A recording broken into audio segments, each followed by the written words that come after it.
அவமானமும் மாற்றார் நம்மை பற்றி வைத்திருக்கும் கருத்து சார்ந்து அல்ல. கொஞ்சம் எளிமையா யோசிச்சு பாருங்கயா.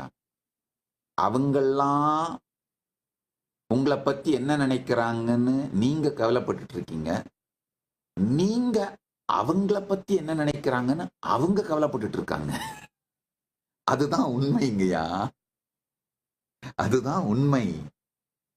நீங்க யார் யாரெல்லாம் உங்களை பத்தி என்ன நினைக்கிறாங்களோன்னு நீங்க கவலைப்பட்டு இருக்கீங்களோ அவங்க எல்லாரும் நீங்க அவங்கள பத்தி என்ன நினைக்கிறீங்களோன்னு கவலைப்பட்டு இருக்காங்க.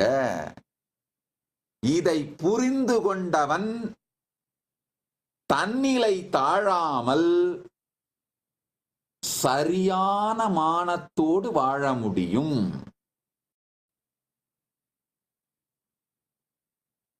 இந்த சத்தியம், அக்ஷயம் அப்படிங்கிற ஒரு சத்தியம், இந்த வார்த்தை, இதை பற்றிய தெளிவு உங்களுக்குள் மலர்ந்து விடுமானால் உங்கள் வாழ்க்கையில் வருகின்ற பலாயிரக்கணக்கான பிரச்சனை, சாதாரண ஒரு தலைவலியா இருக்கட்டும், இல்ல வாழ்க்கையின் மிகப்பெரிய பிரச்சனையான இந்த மாயையிலிருந்து விடுபட்டு மோட்சத்தை அடைவதாக இருக்கட்டும், அத்துணையையும் இந்த ஒரு சத்தியத்தால்